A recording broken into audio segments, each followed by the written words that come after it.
Boa noite. Boa noite. Ike Batista pega 30 anos de prisão por contratos com o governo do Rio. As penas do ex-governador Sérgio Cabral agora passam de 120 anos. Ordem de Toffoli para retirar tornozeleira de Dirceu surpreende Sérgio Moro. O juiz afirma que não imaginava uma mudança de posição sobre medidas cautelares. Palocci deve entregar nos próximos dias os documentos da delação premiada. O ex-ministro de Lula e Dilma já foi condenado. Ele está preso há quase 2 anos. Contas de luz da Eletropaulo sobem mais de 15% a partir de amanhã. O aumento atinge a capital e mais de 20 cidades da Grande São Paulo. A seleção começa a se preparar para o jogo de sexta-feira contra a Bélgica. Douglas Costa e Marcelo, recuperados, treinaram e entram nos planos de Tite. A última rodada das oitavas de final define as equipes que vão seguir em frente. A Suécia bate a Suíça no tempo normal e a Inglaterra elimina a Colômbia nos pênaltis. O Jornal da Gazeta volta logo depois do intervalo com essas e outras notícias. Até já!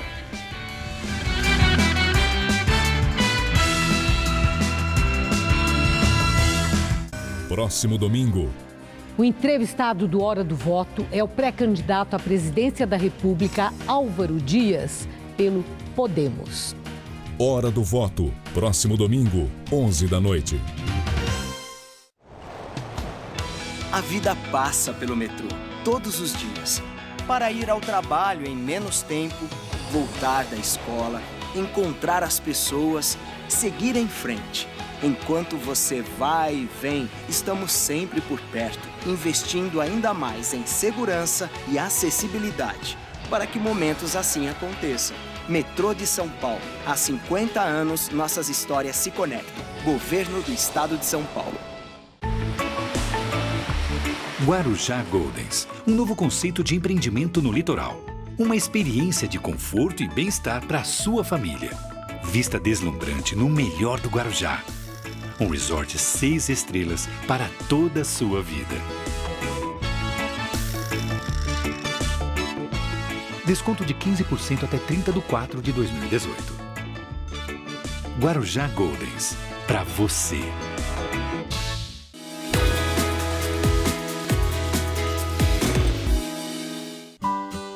Mãe, você tá tomando Calcitran MDK? Há muito tempo. Cálcio, vitamina D, K e magnésio. E você precisa dessas coisas? Claro que sim. Na minha idade, eu preciso garantir que o cálcio esteja sendo bem absorvido. Inclusive, você já pode começar a tomar Calcitran D3 para manter seus ossos saudáveis. Ai, mãe, que papo de velho. Ai. Papo de velho. Tchau, filha. Calcitran. Nesse cálcio, eu confio. Tá a fim de escrever a sua própria história? Que tal dirigir a sua própria vida? Então corre pra cá, que a sua hora chegou. Bem-vindo ao Universo Casper, um lugar certo para você pensar, criar e questionar. Na Casper, razão e emoção se unem para fazer diferente, fazer melhor. E você, aceita o desafio? Tem muita coisa nova te esperando por aqui. Faculdade Casper Líbero, Vestibular 2019. Paixão por comunicação. A todo momento. Em qualquer lugar. As notícias não param. E nós estamos de olho em tudo que é relevante. Para você ficar bem informado. Jornal da Gazeta, edição das 10, de segunda a sexta.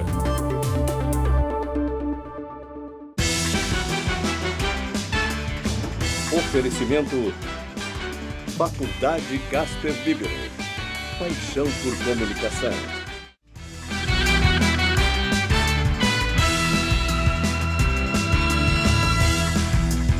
O empresário Ike Batista foi condenado a 30 anos de prisão por corrupção.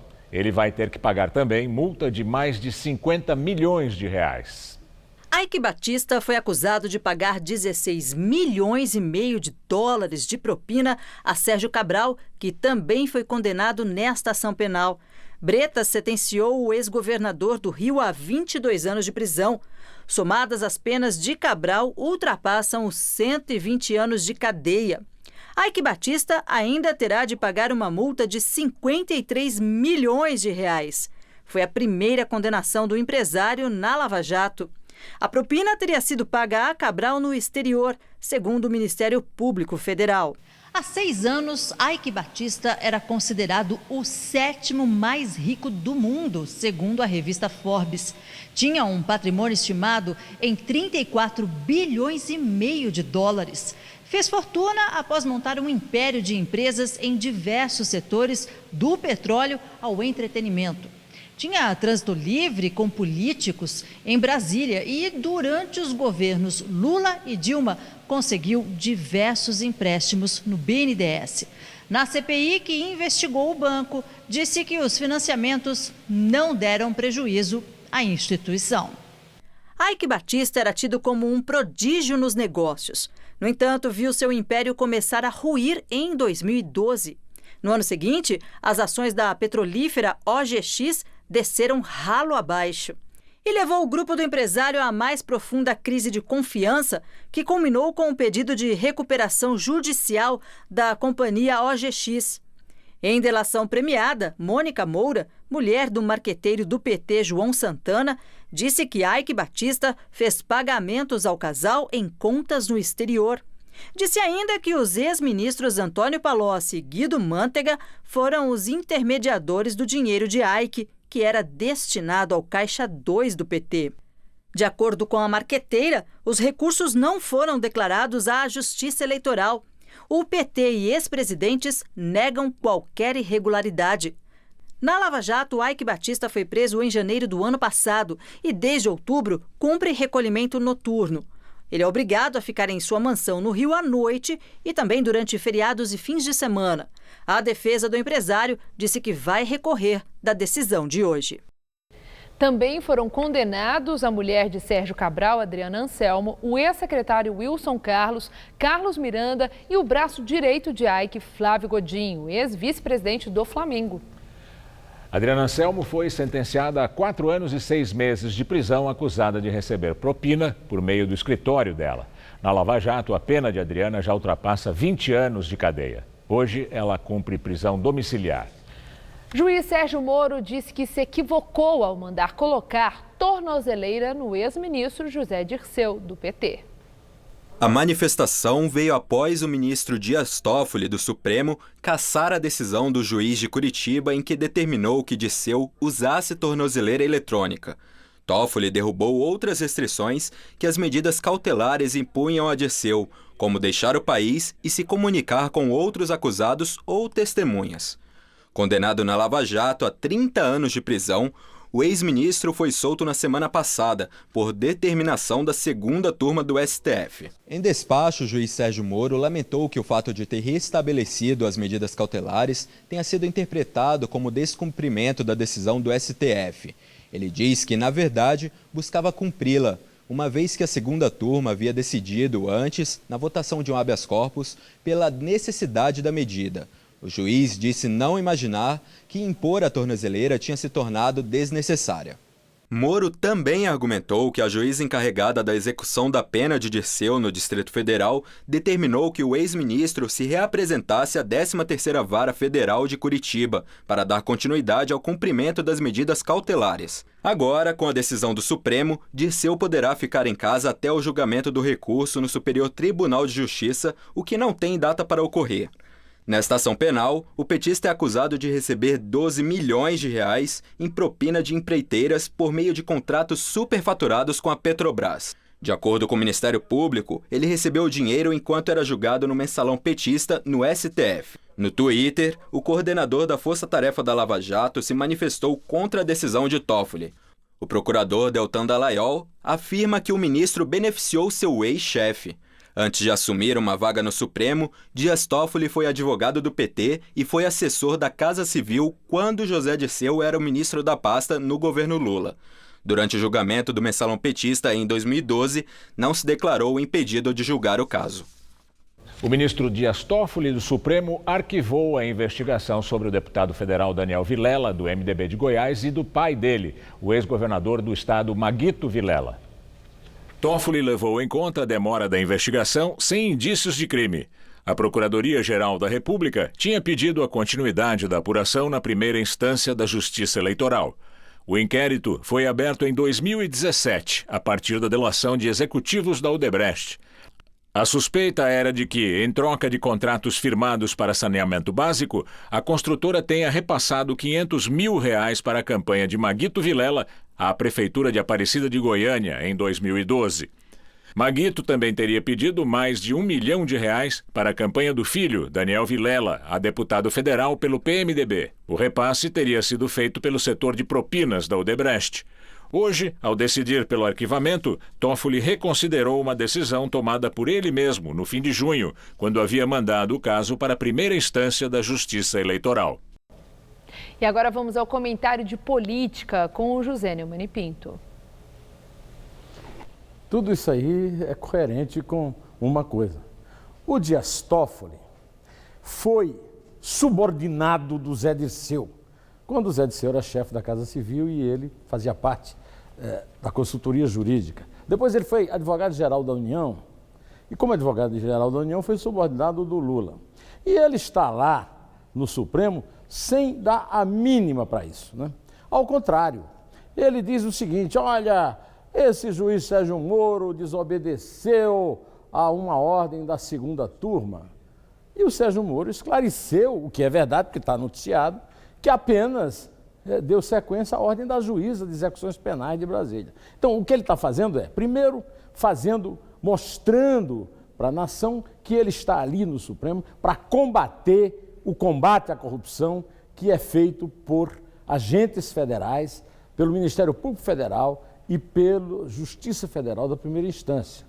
E da segunda instância, porque ele combate junto com o Ricardo Lewandowski, o Gilmar Mendes, o Marco Aurélio Mello e o Celso de Mello, ele combate a jurisprudência que permite que o preso, que for condenado na segunda instância, permaneça preso enquanto responde a recursos nos tribunais superiores. Está na cara que essa decisão dele, que você acabou de ver, o Zé Dirceu, leva a essa conclusão. Mas muito mais. Além do mais, ele está dando aqui para nós todos uma dica de como é que vai ser a sua presidência no Supremo. Lá no Supremo, ele continuará como presidente, atuando como advogado de defesa, não apenas do ex-chefe Zé Dirceu ou do ex-patrão Lula, mas também de tucanos e petistas condenados na segunda instância, que ele quer que fiquem soltos, contrariando a jurisprudência da maioria dos seus colegas do Supremo. Ele demonstra com isso também que ele não tem mais nenhum limite, nenhum senso de pudor, nenhum senso também de risco, de perigo. A única esperança que nós, brasileiros, que queremos que continue o combate à corrupção, podemos ter, é que vem aí, parece, uma delação pesada do Palocci, tanto que o Palocci prometeu à Polícia Federal e ao Ministério Público Federal que vai entregar documentos provando as transações, as negociatas do PT. Além disso, nós contamos com o voto de Rosa Weber, que apesar de ser a favor desses que combatem a jurisprudência, vota sempre a favor do colegiado, da maioria, da jurisprudência. Queremos que ela continue assim e que o impeça de, na presidência, continuar soltando tucanos e petistas a mancheias, como diria o poeta Castro Alves. Bom, eu volto quinta-feira, depois de amanhã, direto ao assunto. Em té. O ex-ministro Antônio Palocci deve entregar nos próximos dias arquivos que envolveriam negociatas da empresa de consultoria dele a Projeto. A informação foi publicada pelo jornal O Globo. A entrega do material faz parte do acordo de delação premiada do ex-ministro com a Polícia Federal. Os arquivos reúnem contratos, planilhas e outras evidências mantidos até hoje em segredo nos computadores da consultoria de Palocci. De acordo com o Globo, a entrega dos dados pode livrar o ex-ministro da prisão. Palocci está detido no Paraná desde setembro de 2016. Na Lava Jato, já foi condenado a 12 anos de cadeia. Relatório da Polícia Federal diz que a consultoria do ex-ministro recebeu 81 milhões de reais de 47 empresas que contrataram seus serviços nos 9 anos de funcionamento do escritório. O acordo de delação foi homologado no mês passado pelo desembargador João Pedro Gebran Neto, o relator da Lava Jato, no Tribunal Regional Federal da 4ª Região, em Porto Alegre. Os termos da delação seguem sob sigilo e devem detalhar o esquema de corrupção na Petrobras, as relações das empreiteiras com o PT e do envolvimento de Lula e Dilma. Os ex-presidentes sempre negaram os casos narrados por Palocci. E daqui a pouco, Maria Lídia Flândolo entrevista Rubens Gleiser, coordenador do Supremo em Pauta e professor da Fundação Getúlio Vargas de São Paulo, sobre as decisões do Supremo. O presidente Michel Temer, do MDB, disse hoje que o seu sucessor vai ter que fazer a reforma da Previdência, mas reconheceu que o tema é muito controverso. Para o presidente, a reforma está definitivamente na pauta política do país e vai ser discutida nas eleições presidenciais. Michel Temer participou hoje em Brasília do Encontro Nacional da Indústria. O governo enviou ao Congresso Nacional uma proposta de emenda à Constituição com mudanças nas regras de aposentadorias, mas o texto não chegou a ser votado pela Câmara. As mais variadas circunstâncias impediram que se a votasse neste governo, porque este é um tema, eu reconheço, bastante controvertido e merece um mais amplo debate. Mas não haverá, penso eu, presidente que venha, no ano que vem, que não realize a reforma previdenciária. Temer disse ainda que o governo não vai ficar parado durante as eleições. Hoje, nós estamos entrando num período eleitoral, mas não significa que o governo vai ficar paralisado. Nós aprovamos uma série de medidas que levam à privatização, às concessões, às autorizações, o que significa a inserção da iniciativa privada no poder público. Segundo o blog da jornalista Andréa Sadi, hoje o presidente Temer marcou um almoço com o ex-presidente Fernando Henrique Cardoso, no Palácio do Jaburu. O encontro acontece depois de Temer ter se reunido ontem à noite com os pré-candidatos ao governo de São Paulo, João Dória, do PSDB, e Paulo Scaff, do MDB, para discutir as eleições. O presidente estaria trabalhando para conseguir uma aliança entre os dois partidos. Um projeto que tramita no Congresso quer acabar com o repasse do custo do furto de energia, conhecido como gato para o consumidor, o que, segundo especialistas, poderia reduzir a conta de luz. O chamado gato, que é a ligação clandestina na rede elétrica sem passar por um medidor, é considerado crime de furto, com pena de até 4 anos de cadeia. Mesmo assim, é um tipo de fraude comum no Brasil. De toda a energia elétrica distribuída, pelo menos 5% são furtados, segundo dados da ANEEL, a agência reguladora. Quantidade suficiente para iluminar todo o estado de Santa Catarina. A estimativa é de que a energia furtada custa por ano cerca de 5 bilhões de reais. Um rombo que não fica no caixa das concessionárias. É que as empresas, como a Eletropaulo, têm autorização do governo para repassar o custo dessa perda aos clientes. O prejuízo é rateado entre os consumidores. Quem paga a conta de luz paga também o gato de quem furta. Um projeto de lei que tramita no Congresso quer proibir essa prática. A Eletropaulo diz que fiscaliza e que no ano passado flagrou 200 mil fraudes na região metropolitana. Esse especialista do setor elétrico estima que só na cidade de São Paulo existam cerca de 250 mil pontos irregulares. Ele considera que uma mudança na lei poderia aumentar o empenho das empresas no combate aos gatos. A rede de energia elétrica só pode ser acessada pela própria distribuidora de energia elétrica. Consequentemente, os pontos de maior quantidade de gato é conhecido por essas empresas de energia elétrica. O combate seria muito maior e muito mais sistemático. E é uma tendência que eu acho ser necessária para o futuro. 2 coisas, uma redução no preço de energia elétrica e, segundo, um combate muito maior aos gatos, porque isso prejudica principalmente quem paga. As contas de luz em São Paulo vão ficar 15,14% mais caras para os consumidores residenciais e comerciais. A Agência Nacional de Energia Elétrica, a ANEEL, aprovou o reajuste médio das tarifas da Eletropaulo. E o novo preço já pode ser aplicado a partir de amanhã. Para os consumidores industriais, o aumento é de 17,67%. A Prefeitura de São Paulo abriu uma consulta pública para tentar, mais uma vez, padronizar as calçadas da cidade. Um novo decreto já foi elaborado e busca consolidar todas as regras sobre o assunto. Por lei, a conservação das calçadas é responsabilidade dos proprietários dos imóveis. Se você pretende andar pelas calçadas da rua Clavásio Alves da Silva, no bairro do Limão, na zona norte de São Paulo, é bom vir disposto. Coloque um tênis confortável e prepare-se para uma longa subida e um trajeto cheio de degraus de todos os tamanhos. Eu vi que o senhor teve até que passar pela rua, né? Porque a altura é muito grande, dá mais de meio metro ali, então é um degrau muito alto. Pelo caminho ainda tem trechos com buracos, tampas de bueiros de concreto no meio do caminho. É difícil porque você tem que até escolher o sapato que você vai usar para sair de casa para você não tropeçar por aí. Um problema que se espalha por toda a cidade. Na Zona Sul, na Rua Palestina, na Vila Mascote, a árvore tomou conta da calçada.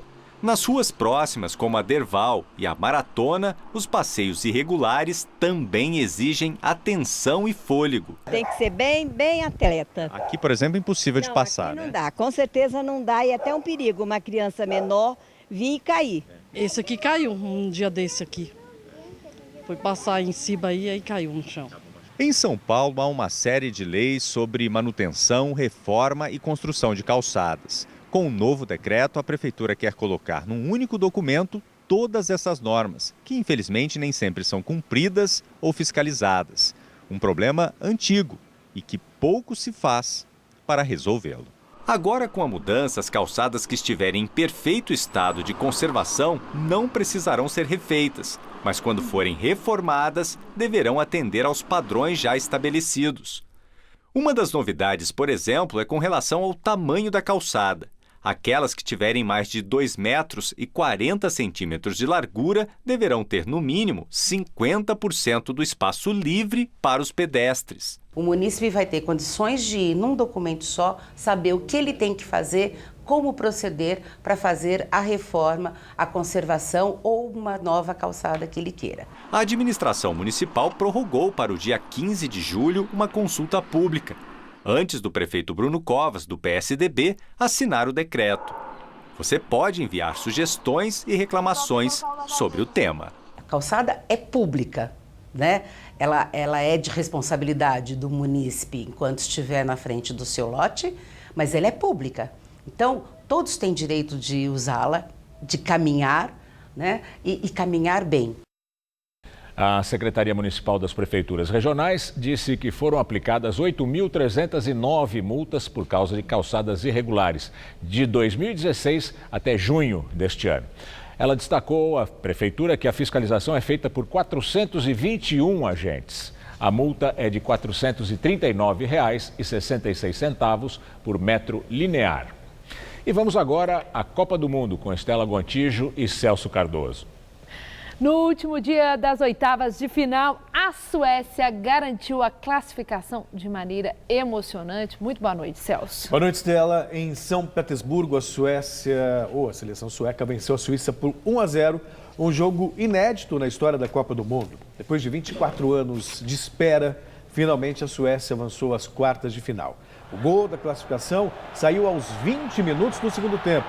Emil Forsberg arriscou de longe, a bola desviou no zagueiro e enganou o goleiro Sommer. A Suíça bem que tentou o empate, mas não conseguiu passar pela barreira sueca. E ficou nisso, Suécia 1, Suíça 0, Suécia classificada. Mas aí o adversário da Suécia, saiu agora há pouco, é a Inglaterra. Em Moscou, jogo muito disputado por ingleses e colombianos. Na Inglaterra, a Inglaterra saiu na frente com o artilheiro da Copa, Harry Kane. Mas viu a Colômbia empatar com o zagueiro artilheiro Mina já nos acréscimos da partida. Vamos aos gols. Gols da partida realizada na Arena Spartak. No primeiro tempo, lance perdido pelo time da Inglaterra.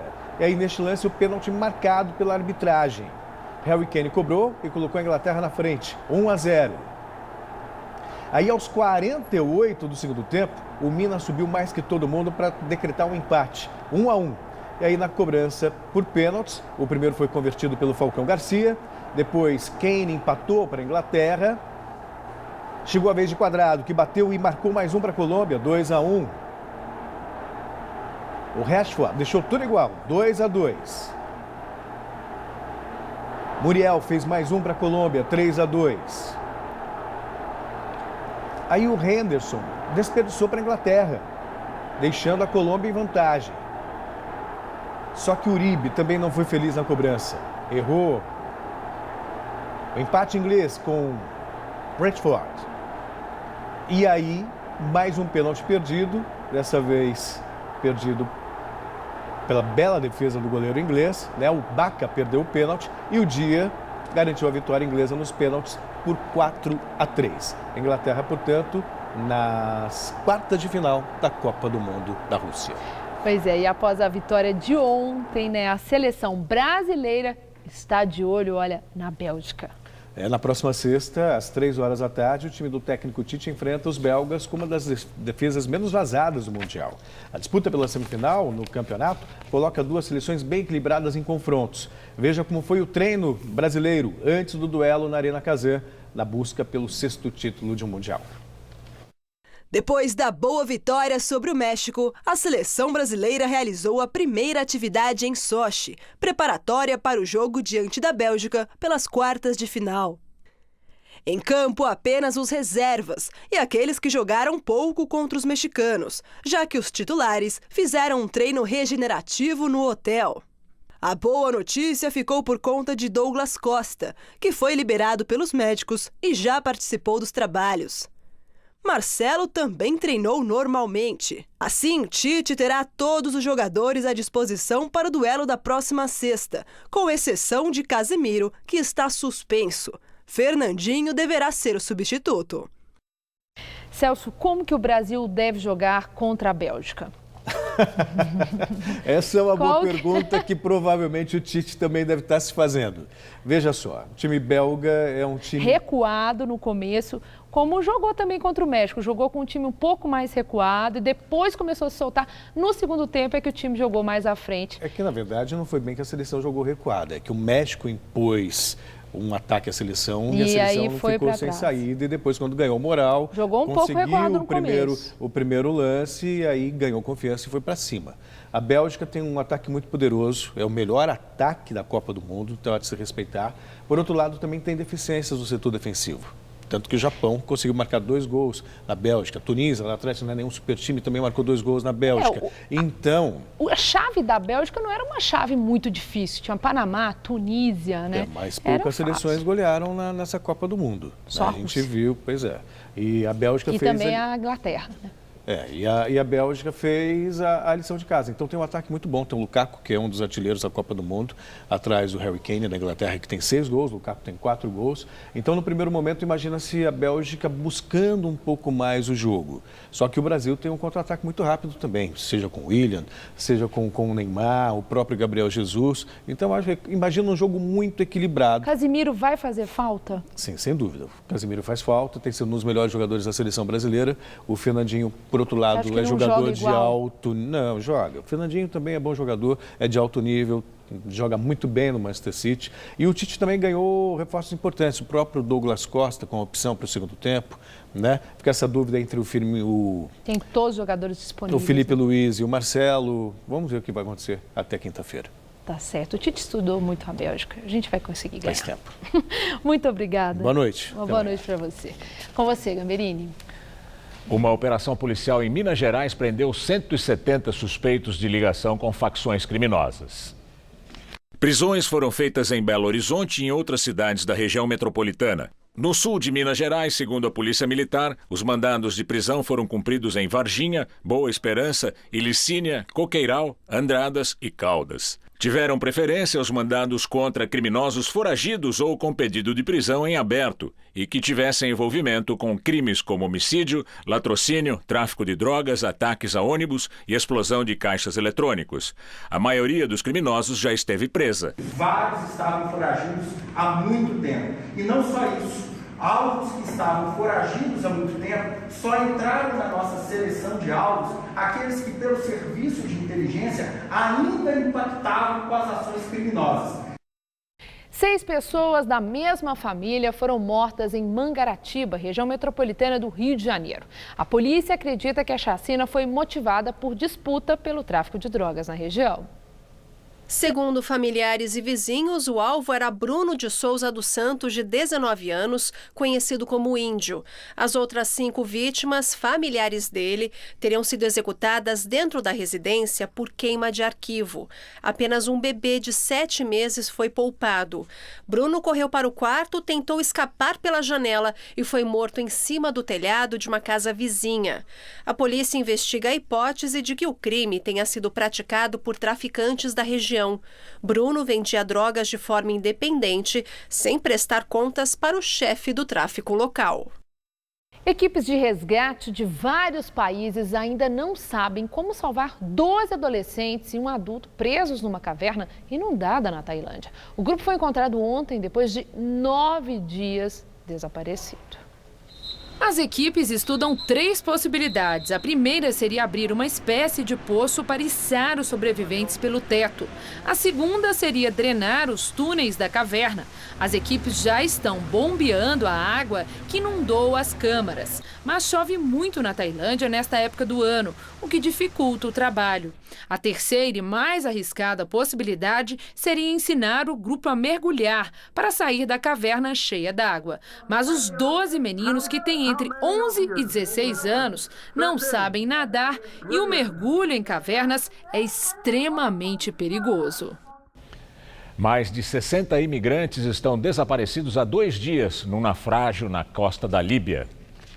Segundo a Guarda Costeira Líbia, 41 imigrantes que usavam coletes salva-vidas foram resgatados. O barco levava 104 pessoas. Segundo a Organização Internacional para Migrações, desde o começo do ano, cerca de 1.000 pessoas morreram no Mediterrâneo tentando chegar à Europa. O arcebispo australiano Philip Wilson foi condenado hoje a 1 ano de prisão por encobrir abusos sexuais de crianças por religiosos católicos. Wilson, de 67 anos, é a mais alta autoridade da igreja condenada por ocultar denúncias de abuso infantil na Austrália. Em maio, ele já tinha sido declarado culpado de encobrir abusos cometidos nos anos 70. O arcebispo não é a única autoridade católica australiana atingida pelo escândalo de pedofilia.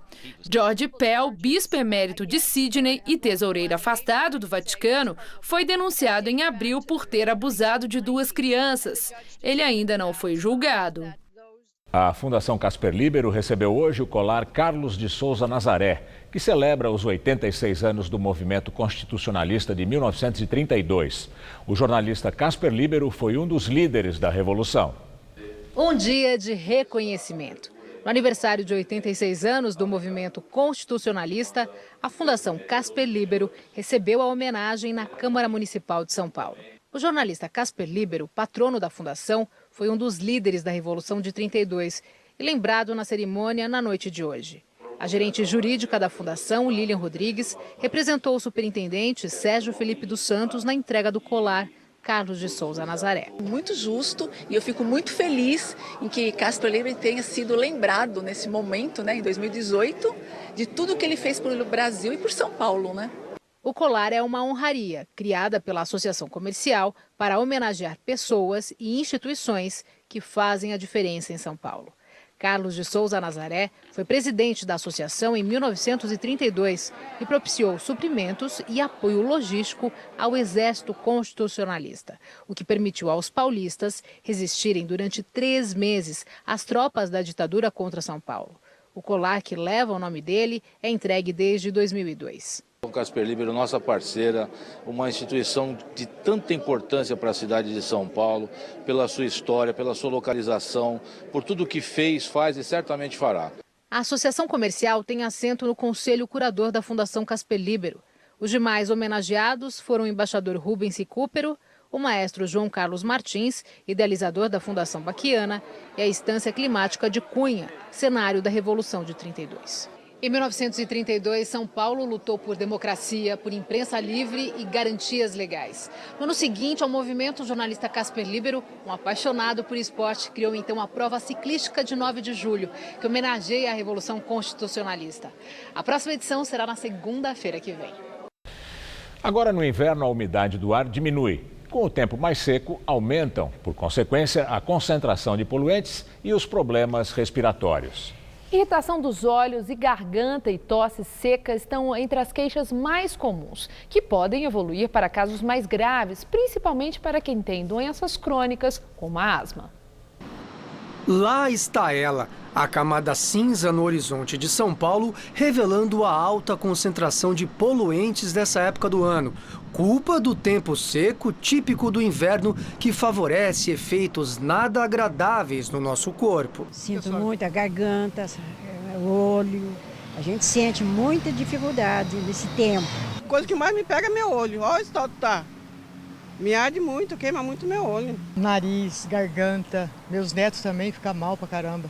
A umidade do ar tem ficado entre 30% e 40% na capital paulista, abaixo dos 60%, que é o mínimo recomendado pela Organização Mundial de Saúde. A CETESB é quem faz o monitoramento das estações de qualidade do ar no estado de São Paulo. São 30 estações só na região metropolitana e outras 32 no interior do estado. Aqui do lado desse monitor tem uma tabela com as cores que indicam como é que está o ar. Bom, moderado, ruim, muito ruim ou até péssimo. Dados que são atualizados de hora em hora.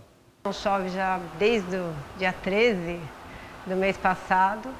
E isso faz com que a concentração desses poluentes permaneça mais tempo na atmosfera. São essas fuligens, material de queima de combustível, poeira que ressuspende do solo. E isso tudo vai para a atmosfera e não tem como dispersar. Cada estação da CETESB tem um sistema de captação de ar e uma espécie de fita. Quanto mais escura a bolinha, pior o ar respirado naquela região. É bastante preocupante nessa época do ano a questão desse poluente, que é a partícula inalável, que é de material de queima, que vem do trânsito, dos carros, né? Com tanta poluição e secura, surgem as doenças respiratórias. As internações desse tipo crescem 30% nessa época do ano. A coordenadora do Laboratório de Poluição da USP explica que quem tem rinite e sinusite precisa redobrar os cuidados, que no fundo valem para todo mundo. Beber bastante líquido, né? Aumentar a ingestão de alimentos ricos em água, né? Então as frutas, por exemplo, melancia, laranja. Outra coisa, evitar a exposição nesses períodos mais quentes do dia, ficar exposto àqueles que puderem nos horários de pico de trânsito. Evitar atividades de esporte, atividades físicas intensas e umedecer os ambientes, né? Quem tem os umidificadores pode utilizar, mas uma bacia de água, uma toalha molhada já vão ajudar bastante. E a cidade de São Paulo terminou o mês de junho com ar muito seco e calor acima da média. Segundo o Instituto Nacional de Meteorologia, foi o 13º mês de junho mais seco dos últimos 75 anos. Será que teremos frio ou chuva por aí? A Luciana Magalhães traz os detalhes da previsão do tempo para São Paulo e todo o Brasil.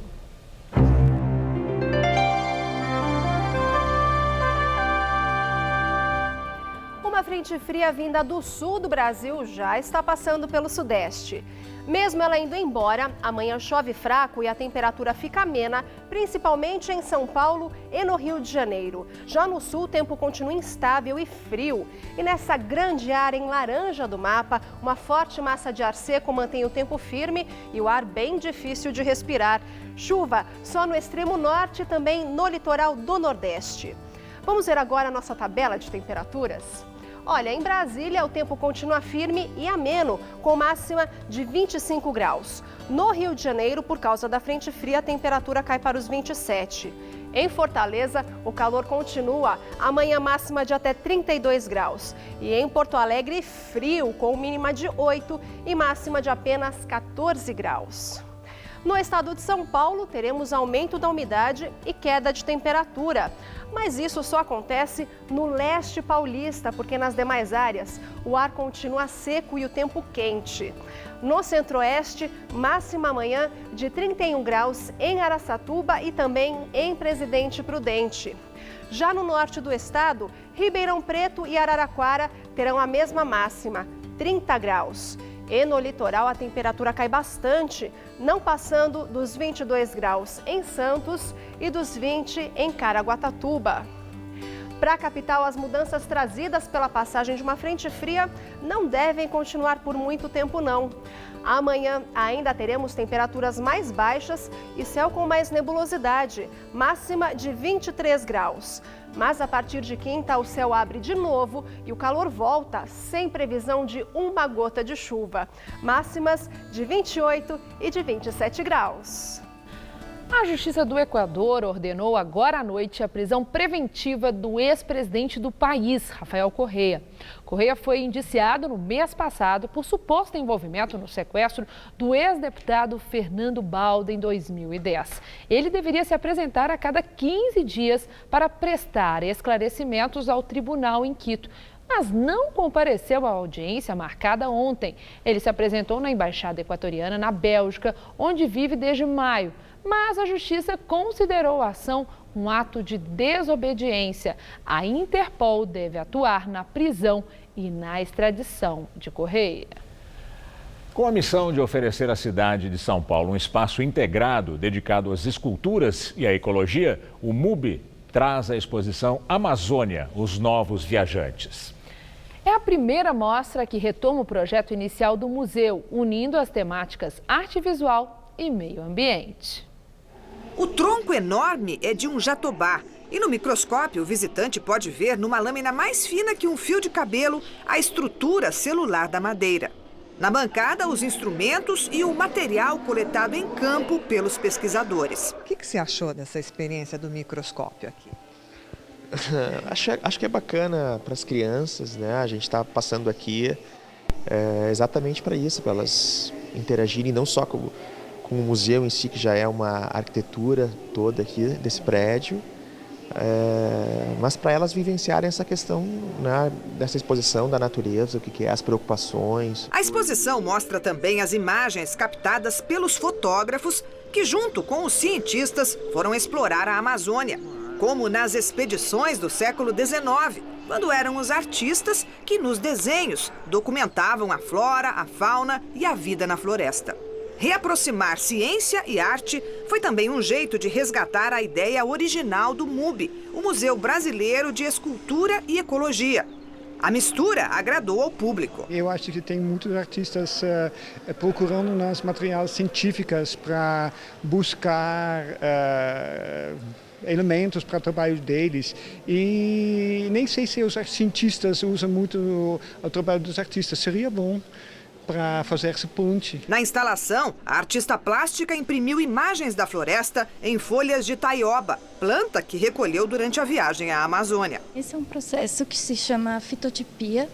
A artista, que é a Juliana Leukovics, ela coloca um acetato com a foto impressa e coloca a folha embaixo, em cima de uma espuma, prende e deixa no sol por cerca de uma semana. E a foto vai para a folha? Isso, é como se fosse um processo de revelação mesmo. Aqui, sobre a terra preta, fértil, cacos de cerâmica indígena se misturam a objetos que reluzem, numa alusão aos metais que os colonizadores vieram em busca. Uma parte do tronco de uma árvore que o artista recolheu numa queimada na floresta.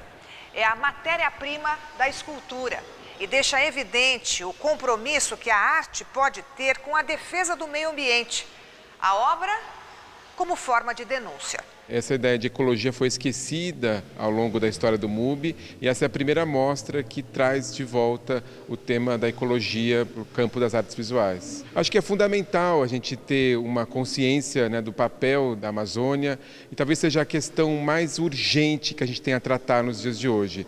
A nossa geração, a geração que está aqui em atuação, ainda pode reverter essa destruição que a Amazônia está passando, mas talvez as gerações futuras não possam.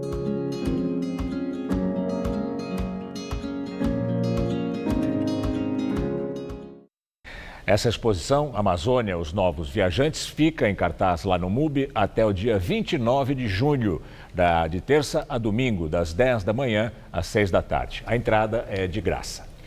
A venda de veículos novos cresceu 14,5% no primeiro semestre deste ano, na comparação com o mesmo período de 2017. Segundo a Fenabrave, 1.160.000 automóveis comerciais leves, ônibus e caminhões foram emplacados de janeiro a junho. A Comissão de Assuntos Econômicos do Senado aprovou hoje o projeto de lei que define regras para a proteção de dados pessoais.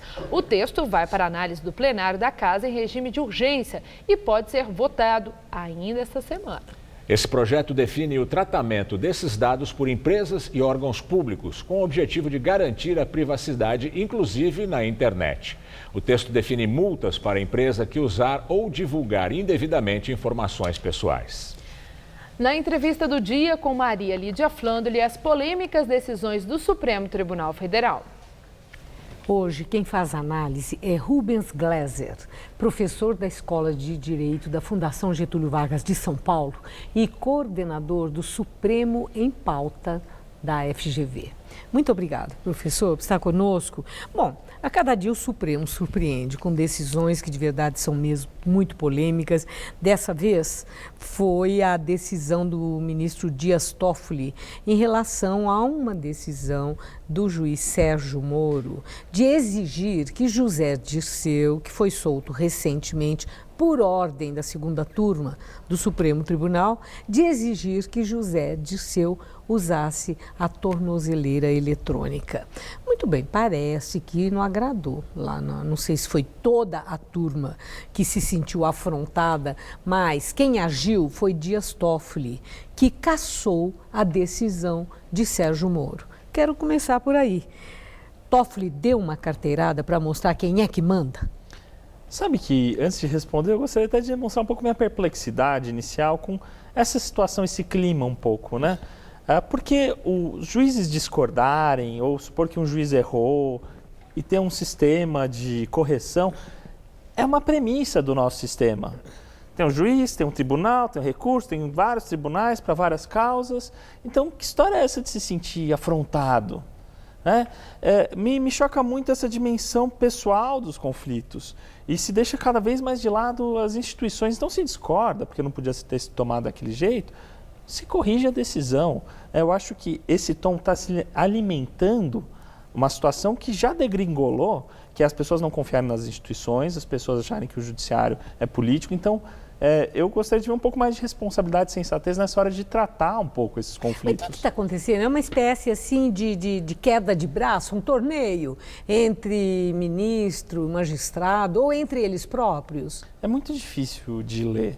O que eu consigo perceber é que a essa altura, os processos, as regras são todas usadas ali para atingir as agendas que cada um acha valioso atingir. Então, pessoalmente, eu acho que o juiz Sérgio Moro não fez nada de errado Ele na não decisão. infringiu o dispositivo legal? Não, porque olha só, você tinha essas cautelares, né? Então você tinha essas medidas antes do José Dirceu ser preso.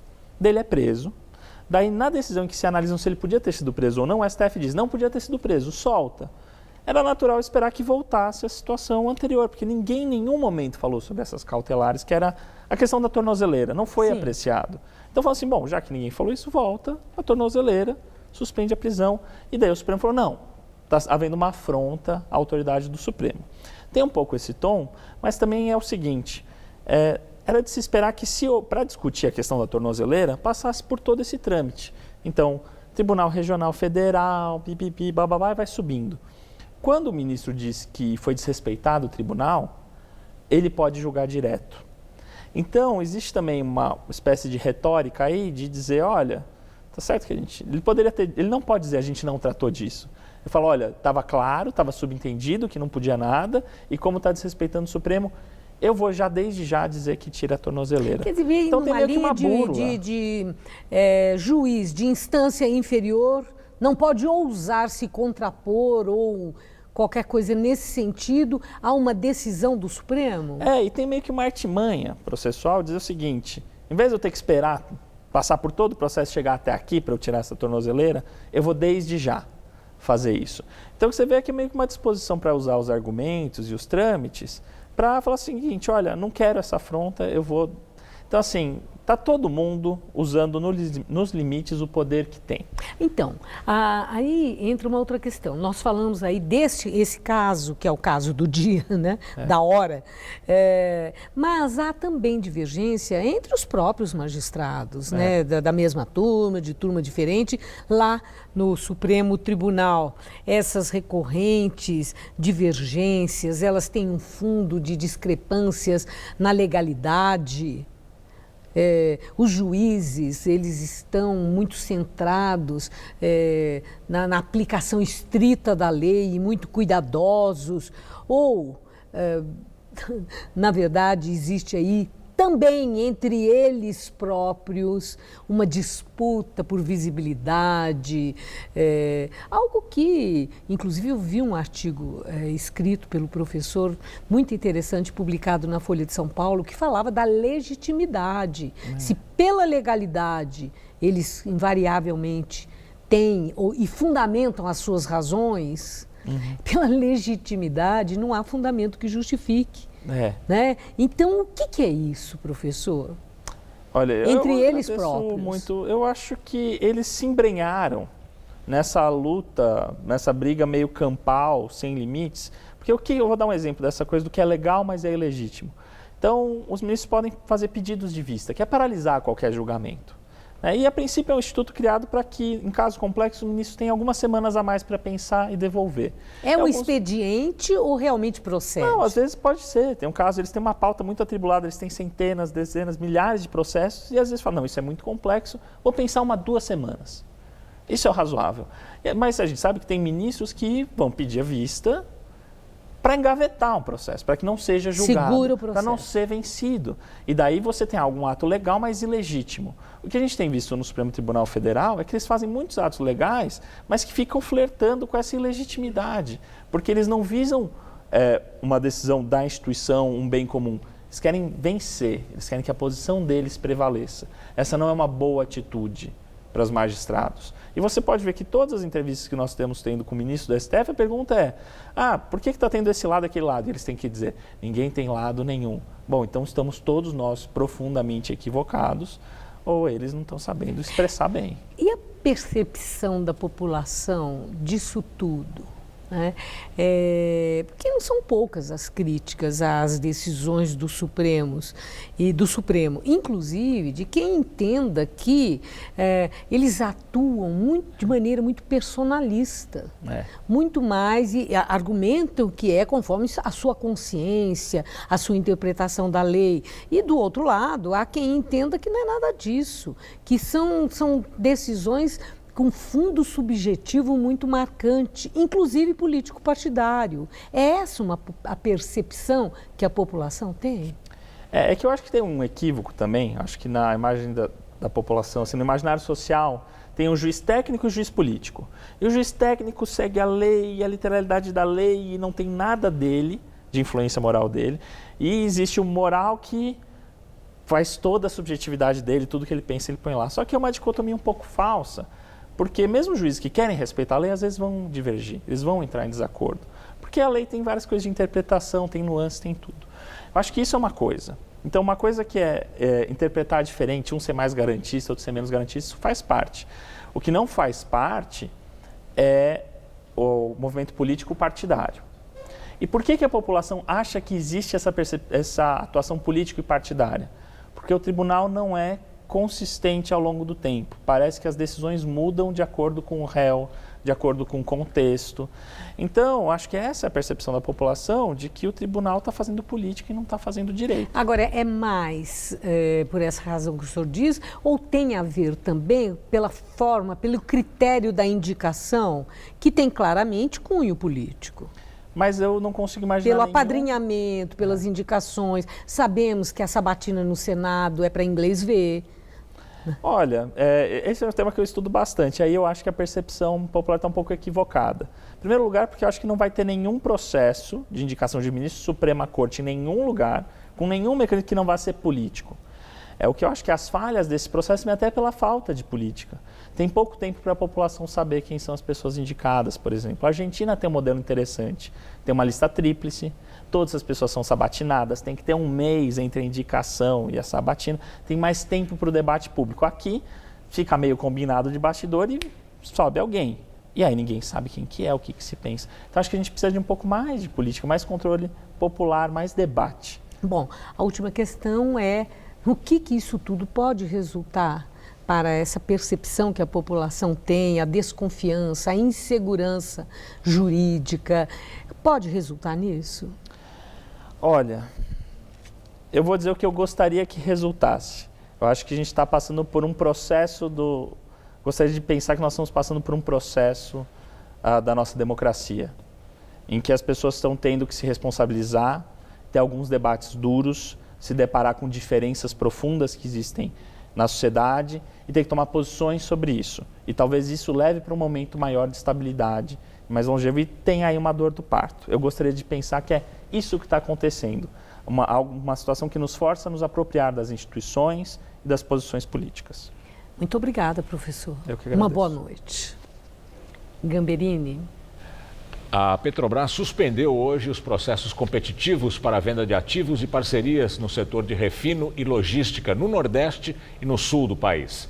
Essas medidas foram tomadas devido à decisão cautelar do ministro do Supremo, Ricardo Lewandowski, na semana passada, que condicionou a venda de ações das empresas públicas à autorização do Legislativo. A Petrobras afirmou que está avaliando medidas cabíveis em prol dos seus interesses de seus investidores e que vai manter o mercado formado. A balança comercial registrou superávit de 30 bilhões de dólares no primeiro semestre deste ano. A informação é do Ministério da Indústria e Comércio Exterior. No total, as exportações, somaram quase 114 bilhões de dólares.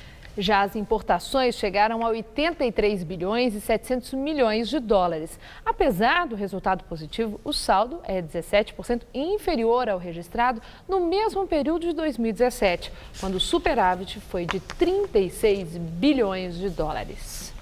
O Jornal da Gazeta termina aqui. A edição de hoje pode ser vista no site do Jornal da Gazeta. Uma boa noite para você. Boa noite e até amanhã.